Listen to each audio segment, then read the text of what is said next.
Саламатсыңарбы балдар, кутман күнүңөр менен. Бүгүн күнгө шаршемби, аяк оона айынын 12-си. Азыр кыргыз тили сабагы, биринчи сабак. Жаңы тема: кыргыз тили мамлекеттик тил. Кыргызский язык государственный язык. Сабактын максаты, цель урока. Биринчи, кыргыз тили мамлекеттик тил экендигин билебиз.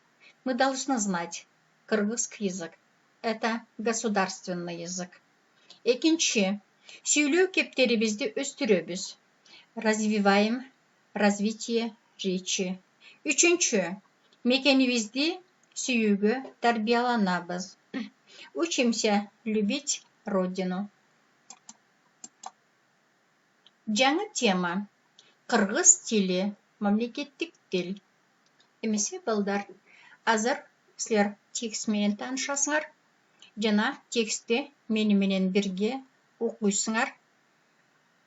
Баштайбыз. Дагы бир жолу кайталап коеюн. Жаңы тема: кыргыз тили мамлекеттик тил. Мекенибиз Кыргызстан көп улуттуу мамлекет. Бизде 80ден ашык улуттун өкүлдөрү тынчтыкта жашап, достукту сүйүшөт. Кыргыз жеринде жашаган ар бир атуу мекенибиздин өсүп өнүгүшү үчүн өзүлөрүнүн бардык күчүн жумшашат. Кыргыз Республикасынын мамлекеттик тили кыргыз тили. Мен кыргызстандыкмын деген ар бир жаран кыргыз тилин билет жана үйрөнөт. Мамлекеттик тилди билүү менен элибиздин ынтымагы бекемдейт. 1989-жылдын 23 сентябрында аяк оона айында кыргыз тили Кыргыз Республикасынын мамлекеттик тили деген мыйзам кабыл алынган.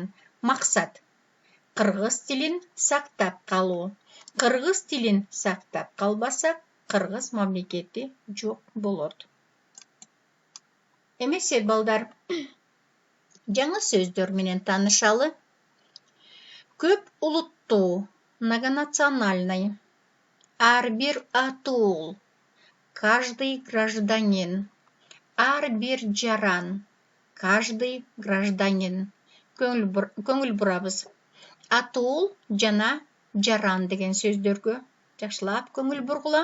Атул деген сөздө, жаран деген сөздөгү бир эле маанини гражданин дегенди билдирет экен.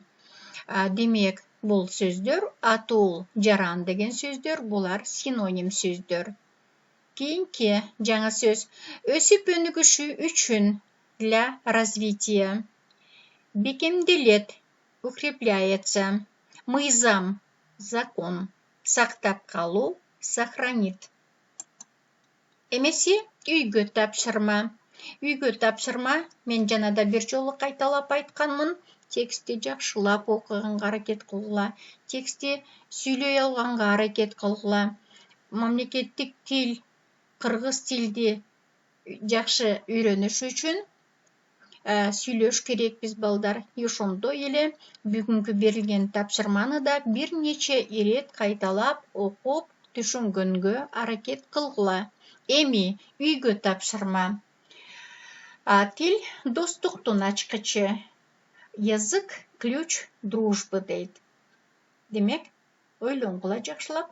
Андан кийин кичинекей текст жазасыңар. Текст 7-8 сүйлөмдөн турса болот. Эмесе балдар, барыңарга ийгилик каалайм.